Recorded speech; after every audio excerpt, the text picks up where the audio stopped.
සමනලුන්ට අත්තට දෙන පුංචි පැටවුන්ගේ සරසවිය. The School Master.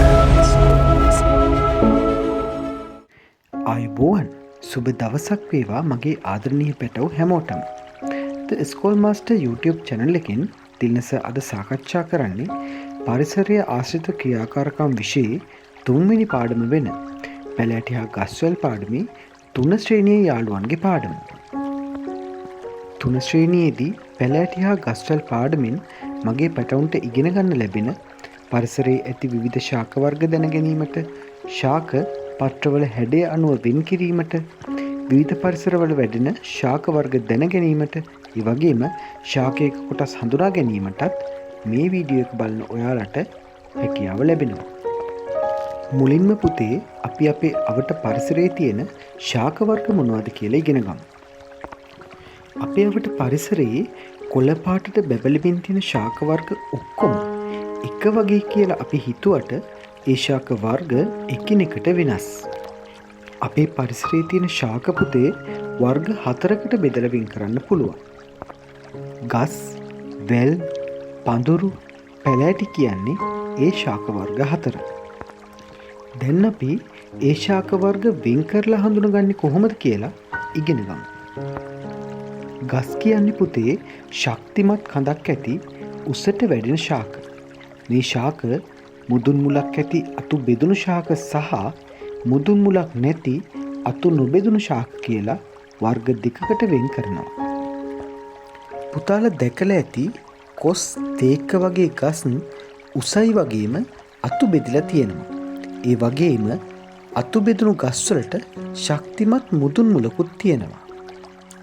ඒත් පොල් පුවක් වගේ ගස් උස වුණාට ඒ ගස් වල කඳේ අතු නැහෙනි.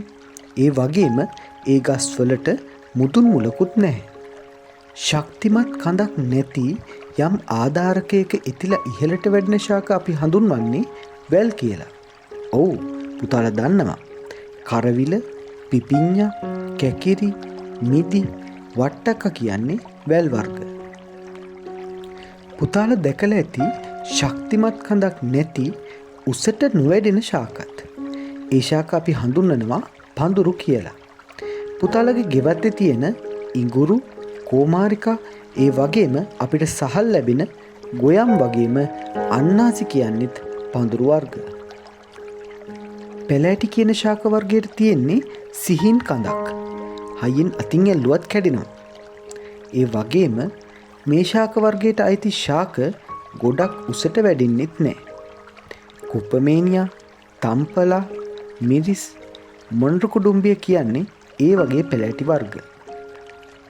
මේ වීඩියෝ නරඹන මගේ පැටවුන්ගේ ආදරණීය දෙමව්පියෝ පැටවුන්ට මේ වගේ විෂය දැනුම ගොඩක් තියෙන තිල්නසර්ගේ The School Master YouTube channel එක subscribe කරලා වීඩියෝ එකට like එකක් දාන්නත් අමතක කරන්න එපා. දැන් අපි අපේ පරිසරයේ තියෙන ශාක වර්ග ඒ ශාක වර්ගවල පත්‍රවල හැඩය අනුව වර්ග කරන්නයි සූදානම් වෙන්නේ. පත්‍රවල හැඩය අනුව පුතේ අපිට ශාක වර්ග 4කට වෙන් කරන්න පුළුවන්. ඒ තමයි පැතලි හැඩයක් ඇති පත්‍ර සහිත ශාක, සිහින් දිගටි හැඩයක් ඇති පත්‍ර සහිත ශාක, පත්‍රිකා ලෙස සකස් වී ඇති පත්‍ර සහිත ශාක වගේම පත්‍රයේ බෙදී සකස් වී ඇති පත්‍ර සහිත ශාක විදියට. පැතලි හැඩයක් ඇති පත්‍ර සහිත ශාක තමයි පුතේ කොට්ටම්බා, කොස්, හල්මිල්ල, බුලත්, තේක්ක වගේ ශාක. පුතාලා දැකලා ඇති සිහින් දිග පත්‍ර තියෙන ශාක වර්ග. බලන්නකෝ මේ ශාක වර්ග දැකලා තියෙනවද කියලා? හාතවාරිය, උක්, ගොයම්, උණ, ඉලුක්. මේ හැම ශාකයකම පත්‍ර සිහින් වගේම දිගයි නේද? ඒ වගේම පුතේ සිහින් නටුවක් දිගේ චූටි චූටි පත්‍රිකා කොටස් එකතු වෙලා පත්‍රයේ සකස් වුණු ශාකක් තියෙනවා. කතුරු මුරුංගා, නෙල්ලි, සියඹලා, නිදිකුම්බා, ඇඹරැල්ල කියන්නේ ඒ වගේ ශාක. පුතාලා දැකලා ඇති විශාල පත්‍රයන් කොටස් වලට බෙදිලා සකස් වෙලා තියෙන ශාක පත්‍ර. ඒවා තමයි පුතේ මඤ්ඤොක්කා, එඬරු, ගස්ලබු, කරවිල, මිදි වගේ ශාකපත්‍ර.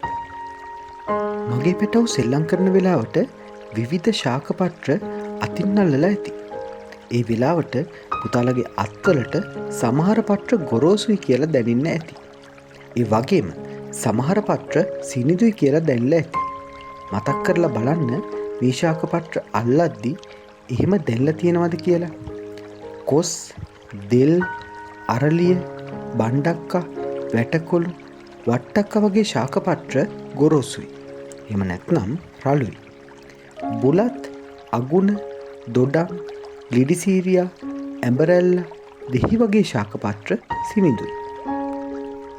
ඒ වගේම පුතේ සමහර ශාකපත්‍ර තියෙනවා ඒ ශාකපත්‍ර අතින් පොඩි කළාම සුවඳක් දැනෙනවා. කුරුඳු, දොඩම්, දෙහි, බෙලි, දාස්පෙතිය, ඇඹරැල්ල වගේ ශාකපත්‍ර අතින් පොඩි කරලා බලන්න ඔයාලටත් ඒ වගේ සුවඳක් දැනෙනවද කියලා. පුතේ අපේ අවට පරිසරයේ එකිනෙකට වෙනස් ස්ථාන තියෙනවා. ඒ තැන්වල වැඩෙන ශාකත් ඒ තැනත් එක්ක වෙනස් වෙනවා. අපි මුලින්ම බලමු අපේ පරිසරයේ තියෙන ඒ වගේ එකිනෙකට වෙනස් ස්ථාන මොනවද කියලා. අපේ පරිසරයේ විවෘත ස්ථාන තියෙනවා. සෙවන සහිත ස්ථාන තියෙනවා. ජලය සහිත ස්ථාන තියෙනවා. මඩ සහිත ස්ථාන තියෙනවා. ඒ වගේම ගල්තලා සහිත ස්ථානත් තියෙනවා. පුතාලා මතක තියාගන්න ගොඩක් උසට වැඩෙන කොස්, අඹ, තේක්ක, හල්මිල්ල, පොල්, කොහොඹ වගේ ශාක වැඩෙන්නේ පුතේ හොඳට හිරු එළිය ලැබෙන විවෘත ස්ථානවල.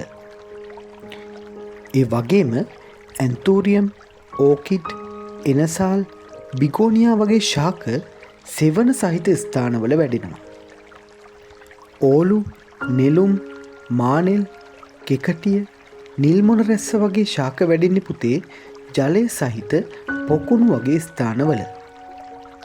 මඩ සහිත තැන්වල කොහිල, පන් වර්ග, කංකුම්, වැටකෙයියා වගේ ශාක වර්ග අපිට දැක ගන්න පුළුවන්.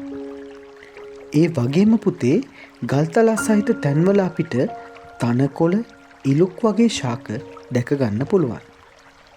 දැන් අපි ඉගෙන ගමු පුතේ ඕනෑම ශාකයක තියෙන ප්‍රධාන කොටස් මොනවද කියලා. මේ හැම කොටසකින්ම ශාකයට ප්‍රයෝජන ගොඩක් ලැබෙනවා. ශාකයක කොළ පාටට දිලිසෙන්නේ පුතේ පත්‍ර. වෙනත් වර්ණ තියෙන ශාකපත්‍රත් තියෙනවා. ශාකයක මැද තියෙන්නේ ශාකයේ කඳ.